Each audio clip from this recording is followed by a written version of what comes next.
de ahí de la locomotora. Bueno, qué bueno ¿Cómo sería no? alguna vez llamarte y decir, oh, qué buena noticia esta, ¿no, Marcos? No, no, no. Pero lo podemos invitar a tomar, no sé, algo fresco acá y charlar de otra cosa. Claro, exactamente. Sí, cuando quieran. Dale, dale. Ahora que podemos recibir gente está bueno, está bueno. Bueno, ¿cómo se analiza dentro del mundo económico las medidas anunciadas por el gobierno nacional y qué efectos pueden tener, ¿no? Porque ya hemos hablado en varias oportunidades que por allí el congelamiento de precios no sirve, que ahora se habla de No ha dado retrotraer no ha dado o por buenos lo menos, resultados, claro, no ha dado buenos resultados. Ahora ya se acordó el retrotraer los precios con los supermercados. ¿Esto puede servir, no puede servir? ¿Qué opinan? Bueno, es una historia que se repite, ¿no? Y está sucediendo, si bien todavía no se han anunciado acuerdos de precios, Ujú. lo que sí se ha denunciado es un incremento a las retenciones a la soja y sus derivados, a la harina y al aceite de soja, que el gobierno anterior lo había bajado el 33 al 31% y ahora se vuelve a subir al 33%. Con esos fondos se va a crear un fondo, digamos, fiduciario, estabilizador del trigo. Se va a crear un fideicomiso con ese incremento a las retenciones a la soja, y con eso con esos fondos se va a tratar de que a los molinos le llegue el precio del trigo un poco más barato, y de esta forma que no se incremente el precio de la harina y todos sus derivados. Ujú. Por eso es que se quiere retrotraer, como decían ustedes, el precio de estos productos antes de la guerra. Por ejemplo, el precio de la harina triple cero hace 15, 20 días valía alrededor de 50 pesos. Hoy está en 75 pesos, lo que representa un incremento del 50%. Ujú. Y más o menos es el mismo porcentaje que ha subido el último día el precio del aceite de girasol, de 220 a 300 y hasta 350 la botella de 900 mililitros. Sí. ¿Y qué ¿En empezamos serio a ver? sale eso el aceite? Empezamos a ver también el tema de desabastecimiento. Ya hay Claro. carteles en los supermercados donde te dicen que el máximo es 2 unidades o Ujú. 1 unidad de botella de aceite. Esto lo tenemos que poner en contexto. Tenemos un conflicto bélico que ha comenzado allá en Europa del Este, en Ucrania, con la invasión de Rusia. Hay que tener en cuenta que estos dos países en conjunto conforman el 30% de las exportaciones de trigo a nivel internacional y el 80% de las exportaciones mundiales de aceite de girasol. Es por eso Claro. que, estando en conflicto estos países, el precio en general de las materias primas, de los commodities y de estos productos en particular, tiende a subir a nivel internacional y obviamente va a repercutir en nuestro país y en el bolsillo de los consumidores. Y sabemos que en Argentina, la harina y el aceite son productos básicos, Sí, se utilizan muchísimo. No así la soja, claro. la soja no se consume tanta soja. Es por eso que se han desviado los fondos de incremento de retenciones en la soja para conformar este fondo estabilizador del trigo. Bueno. Y el tema es esto, ¿no? Digamos, si esto realmente puede llegar a servir o no y qué consecuencias puede traer, ¿no? Son paliativos de corto plazo, como la mayoría de las políticas económicas en los últimos años, ¿no? Ujú. No tenemos un modelo de crecimiento a largo plazo, porque estamos ordeñando siempre la misma vaca, que es el campo, ¿no? Sí. Necesitamos un mayor crecimiento de la actividad industrial. Nosotros somos exportadores básicamente de materias primas y por ejemplo, en el año 2021, todo el complejo sojero le aportó al fisco nacional 9.000 millones de dólares. Por eso es que el domingo pasado se habían cerrado las exportaciones y ya el día de ayer se volvieron a abrir, porque también no solamente falta de ingreso para los productores de soja, sino también falta de ingreso para el Estado, Obviamente. si cerramos las exportaciones de soja. Como te dije, no es un producto que consumamos mucho nosotros, hay muy pocos productos de soja que consumamos, o sea, no es lo que consume la mayoría. En cambio el pan, los fideos, son productos muy, muy, muy consumidos en nuestro país. Ujú.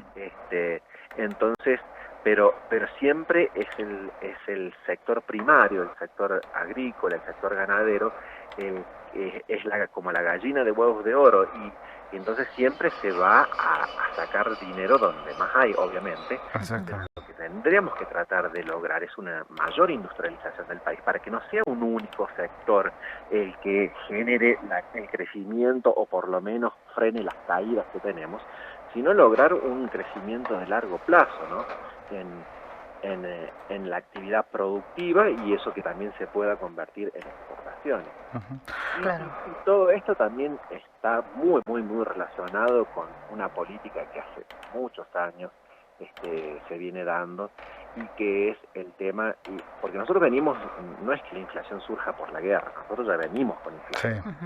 Digamos, nos golpeó más a nosotros que al resto del mundo, porque ya tenemos una historia, tenemos una inercia inflacionaria de muchos años, ¿no? Sí, la conocemos de pe a pa. Exacto, por lo menos desde que yo era chico siempre hubo inflación, Sí. ¿no? Tenemos doctorados en inflación nosotros ya.